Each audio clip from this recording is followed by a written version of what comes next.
સુરત જિલ્લામાં આવેલા Mandvi auditorium hall ખાતે ધારાસભ્ય તથા પૂર્વ રાજ્યમંત્રી કુંવરજીભાઈ હળપતિની ઉપસ્થિતિમાં માંડવી વિધાનસભા ક્ષેત્ર ખાતે મતદાર યાદી વિશેષ સુધારણા અભિયાન અંતર્ગત યોજાયેલ વિધાનસભા કાર્યશાળા કાર્યક્રમનું આયોજન કરવામાં આવ્યું હતું, જેમાં પૂર્વ રાજ્યમંત્રી ધારાસભ્ય કુંવરજીભાઈ હળપતિએ કાર્યક્રમ અંતર્ગત મતદાર યાદીની સુવ્યવસ્થિત સુધારણા, નવી નોંધણીઓ, સુધારા અને જાગૃતિ અંગે વિસ્તૃત માર્ગદર્શન આપવામાં આવ્યું હતું।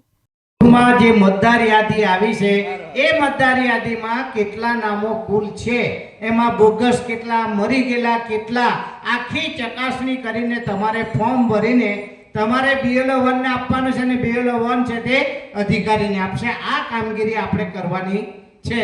અત્યાર સુધીમાં એવું થતું હતું કે BLO 1 તરીકે તમારી જે જવાબદારી છે ને BLO 2 બંને જવાબદારી એ લેવાની છે કે આપણા ગામમાંથી કોઈ મતદાર યાદીમાં નામ છે પણ બહાર જતો રહેલો છે અને મતદાન આપણે ત્યાં આપવા માટે આવે છે, તે એવા વ્યક્તિને કન્ફર્મ કરીને આપણે આપણા મતદાર યાદીમાં નામ રાખવું કે કેમ તે કન્ફર્મ કરવું।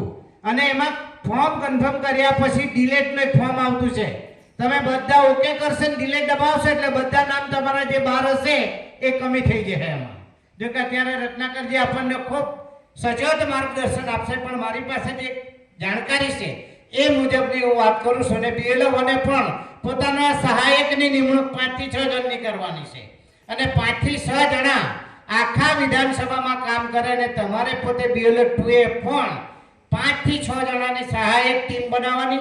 આ ટીમ બધી જ દાખલા તરીકે વોર્ડ વાઇઝ યોજના બનાવીને તમારી મતદાર યાદી સુધારણા કાર્યક્રમ કરવાનો છે।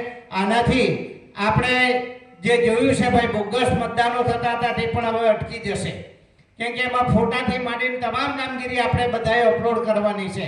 એટલે આ જવાબદારી ચૂંટણી પહેલા હું માનું ત્યાં સુધી ફેબ્રુઆરીની 17 તારીખ સુધીમાં આ બધી પ્રક્રિયા પૂરી કરવાની છે।